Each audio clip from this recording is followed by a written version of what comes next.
Fala galera, ligado aqui no canal do VSR, chegando para mais um vídeo. Tema do vídeo agora: a disputa do Brasileirão está reaberta de novo e a disputa da Libertadores já começou. Vamos falar sobre isso? Antes, like, se inscrever no canal aqui embaixo. Aqui embaixo também você vem no primeiro comentário fixado, clica no link que tem nele, baixa o app do SofaScore, melhor aplicativo à disposição no mercado para estatística de futebol, acompanhamento de jogos em tempo real. Tudo isso de graça no seu celular, você não paga para baixar, não paga para usar. É um aplicativo que eu uso no meu trabalho, está à sua disposição também.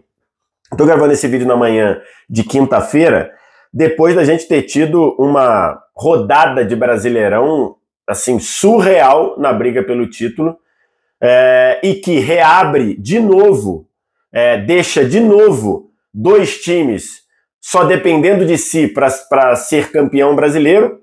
E nessa mesma rodada nós já tivemos a antecipação do começo do final da Copa Libertadores. Vou falar sobre isso.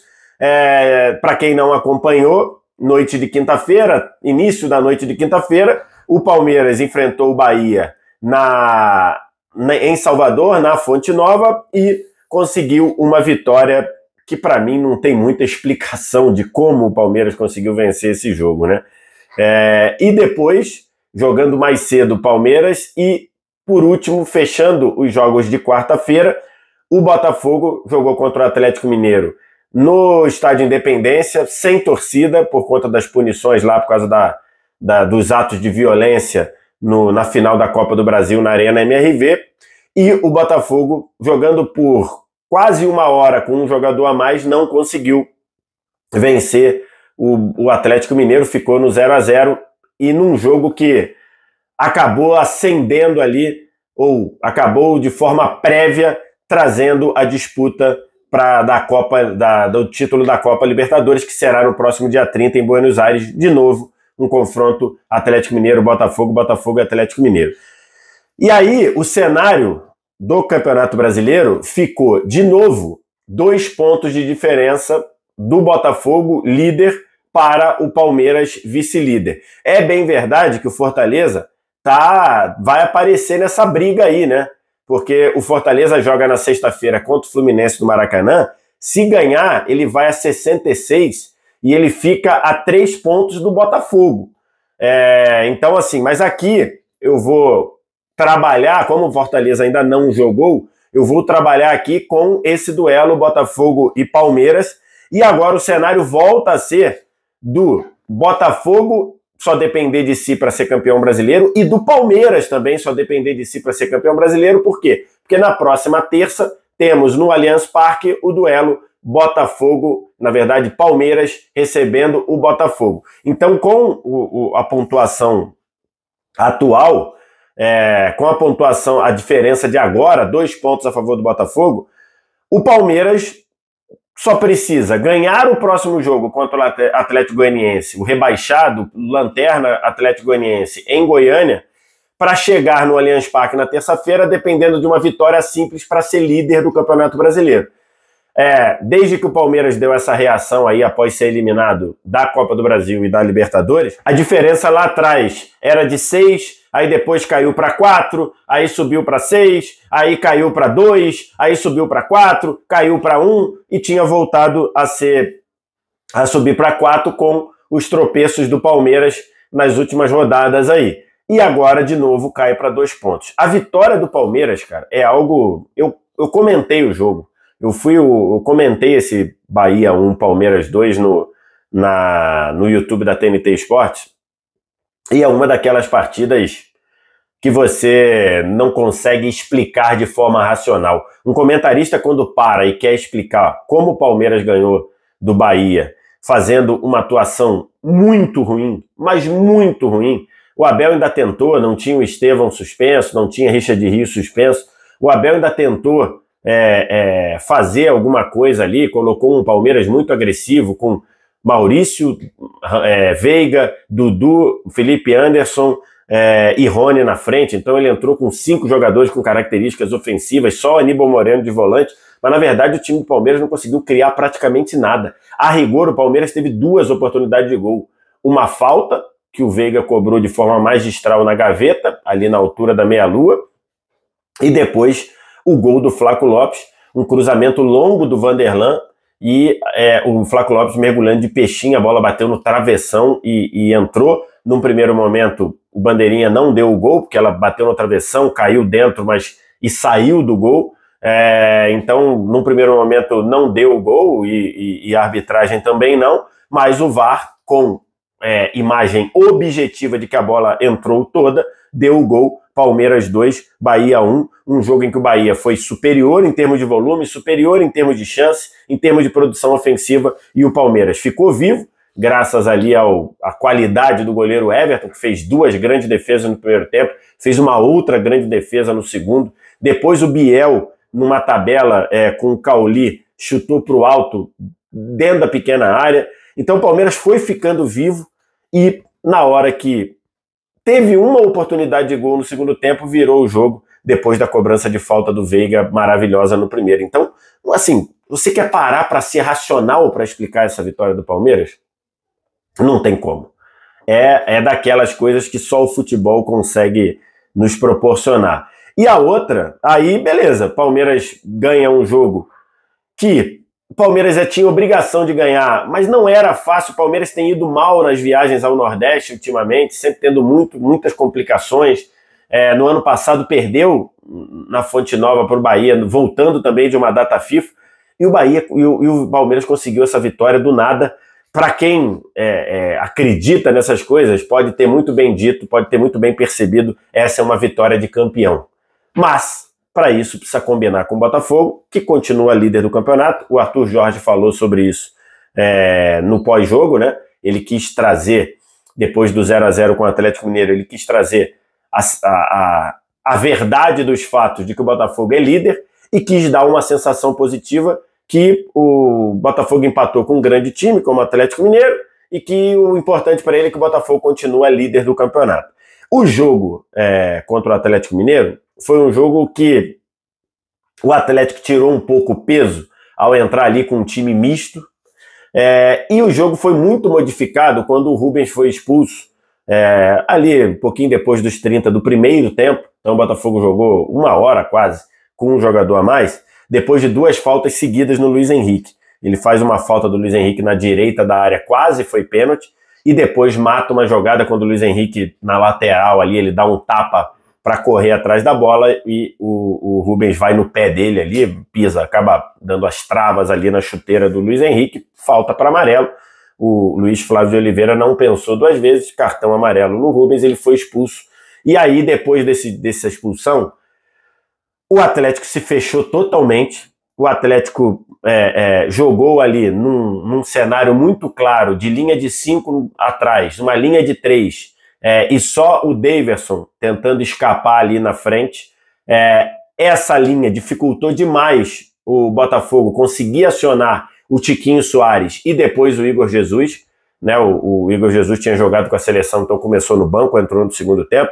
E o Botafogo sem o Savarino, o Eduardo jogou no lugar, o Eduardo não foi bem. Sem o Savarino, o Botafogo teve muita dificuldade para conseguir achar espaços nesse Atlético bem fechado. E isso foi irritando os jogadores do Botafogo. O Atlético, como eu costumo dizer, quem está em vantagem, embora o Atlético não tivesse em vantagem, mas a sensação do 0-0 era uma vantagem para o Atlético por conta do jogador a menos, vai ter cera, e todo mundo faz. O Hulk falou sobre isso no final do jogo, né? Vai fazer a cera. Por quê? Porque a nossa arbitragem não pune a cera de ninguém, e aí você só muda os reclamões. Quem está em vantagem faz, e quem está em desvantagem reclama da cera. Quando quem está em desvantagem hoje está em vantagem amanhã, ele faz a cera e aí muda o reclamão. Então só muda o reclamão. Ninguém faz um pacto aqui no Brasil para de fato todo mundo querer jogar bola. E aí o Atlético Mineiro fez cera, demorou a cobrar falta, demorou a bater tiro de meta, tudo. Isso foi irritando o Botafogo tentando. A rigor, no segundo tempo, o Botafogo só teve uma grande chance. O Botafogo finalizou, se eu não me engano, 24 vezes. Só 4 no gol. Então muito pobre em termos de criar chance. No segundo tempo teve uma grande chance, que foi a cabeçada do Vitinho. O Almada muito bem marcado, sem o Savarino. Então, repetindo, acho que o Botafogo sentiu muito a falta do Savarino. E aí o Botafogo foi ficando pilhado, e no fim 0-0, depois de 8 minutos de acréscimo, 0-0, que para o Atlético foi bom em termos de não perder um jogo que ele jogou com um a menos, foi bom para mandar um recado para a final da Libertadores, e foi bom porque acho que o Milito achou ali o Milito ratificou a dificuldade do Botafogo de criar contra alguém muito, muito fechado. Isso já tinha sido presente no jogo contra o Criciúma no Maracanã, que foi um 1-1. Depois, muito presente no jogo no 0-0 contra o Cuiabá, no estádio Newton Santos. E agora, jogando ali muito fechado em 60 minutos do jogo, o Atlético também conseguiu dificultar muito para o Botafogo. E depois teve toda ali aquela confusão. Primeiro o Hulk reclamando com o Marlon Freitas, aí depois o Hulk reclamando que, na verdade, ele estava reclamando do Luiz Henrique ter dito que o time do Botafogo era uma merda, aí depois o Everson, o time do Botafogo não, o Hulk reclamando que o Luiz Henrique disse que o time do Atlético era uma merda, aí depois o Everson reclamando que o Marlon Freitas também desdenhou do time do Atlético. Então, acho que ali ficou muito caracterizado que era uma disputa antecipada nos bastidores, na mensagem, no jogo mental, uma disputa antecipada para a disputa do dia 30 do sábado que vem, sem ser esse agora, o sábado, sem ser esse de agora, o outro sábado, lá em Buenos Aires, pelo título da Libertadores da América.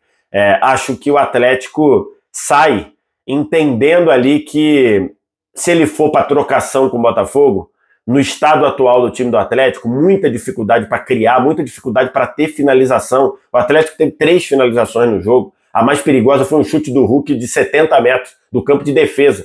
Quase que ele pega o John adiantado, a bola saiu por pouco. Então o Atlético acho que entendeu ali que ele, se for para trocação, ele vai ter problemas com esse Botafogo. Então acho que o Atlético, olhando o que fizeram Criciúma e Cuiabá, olhando o que ele fez nesse jogo de ontem, especialmente depois de perder o Rubens expulso, acho que o Atlético achou ali um caminho, ou achou uma ideia de plano de jogo para fechar muito o jogo por dentro, para tentar tirar essa possibilidade do Botafogo, gerar o jogo por dentro, para abrir para as pontas. Ontem o Arthur Jorge o tempo todo falando, vai para as costas dele, falando para os pontas, em especial o Luiz Henrique, achar as costas do Rubens. Então, e aí acho que o Atlético trouxe o jogo para um jogo mental ali, já pensando, já iniciando a disputa da Copa Libertadores daqui a 10 dias praticamente, no dia 30 de novembro, lá no Monumental de Nunes, em Buenos Aires. E aí a situação do Botafogo é um Botafogo pilhado, o Barbosa acabou sendo expulso, não joga contra o Vitória no Newton Santos no sábado, foi expulso por causa do entrevero ali com o Igor Rabelo. O Igor Rabelo arrumou o amarelo para ele, mas arrumou o segundo amarelo para o Barbosa, e no fim do jogo, depois de uma confusão lá dos seguranças do Botafogo com os seguranças da arena, do Estádio Independência, o Luiz Henrique saiu do vestiário para ir ver, não sei se para se meter, não sei se para defender alguém, e aí foi pego pelo VAR jogando uma garrafa em alguém, e ele ainda foi expulso após o jogo terminar. O Luiz Flávio olhou no VAR, o Luiz Henrique claramente jogando uma garrafa, não garrafa de vidro, uma garrafa, tipo garrafa de isotônico, né? Jogando uma garrafa em alguém, o VAR caguetou, ele foi lá e comunicou ao dirigente do Botafogo que o Luiz Henrique estava expulso. Então o Botafogo 2 desfalques para o jogo contra o Vitória, né? Não joga o Barbosa, o zagueiro, e não joga o Luiz Henrique contra o Vitória, Newton Santos no sábado. No sábado também o Palmeiras enfrenta o Atlético Goianiense. É um campeonato brasileiro aberto, é uma disputa da Libertadores que já começou, e o time do Botafogo precisando jogar também com a cabeça para ele poder confirmar um título brasileiro que ele liderou praticamente o campeonato todo e chegar forte, chegar muito bem equilibrado para uma disputa de jogo único, final em jogo único, valendo um título inédito, valendo o maior título do continente, que é a Copa Libertadores. Então, o Botafogo vai precisar aí se acertar dentro do campo né? Não que o time esteja bagunçado, mas se acertar nesse ajuste fino ali para enfrentar um time muito fechado, eu não sei como... O time do Vitória não é um time muito retrancado. O time do Vitória é um time que também joga, o Vitória do Carpini, mas não sei se vai para o Nilton Santos para encarar o Botafogo de peito aberto. Provavelmente não. Então talvez o Botafogo tenha um cenário de enfrentar mais um time fechado agora, no sábado, e depois, antes da final da Libertadores, perdão, ainda tem que visitar o Allianz Parque num jogo que pode dar a liderança do campeonato para o Palmeiras, caso o Palmeiras vença por qualquer placar. Então, serão aí 10 dias até a Libertadores, muito tensos para o Botafogo, mas o Arthur Jorge acho que fez o papel correto de tirar o peso, dizer, para mim o que importa é o Botafogo ainda tendo 2 pontos na liderança, ou seja, o Botafogo pode, ganhando do Vitória no sábado, o Botafogo pode jogar por um empate no Allianz Parque, que continuaria líder, faltando 2 rodadas para o fim do Brasileirão. O que você pensa? O que você acha? Diz aqui embaixo nos comentários. No mais, like, se inscreve no canal. Aqui embaixo, sininho das notificações. Aqui embaixo também, no primeiro comentário fixado, você clica, baixa o app do SofaScore, totalmente de graça. Melhor aplicativo para acompanhar futebol em tempo real, estatísticas e tudo mais. E é totalmente de graça e você ainda ajuda o meu trabalho aqui. Baixa lá, que você não vai se arrepender. Obrigado demais pela audiência. Um abraço. Tchau.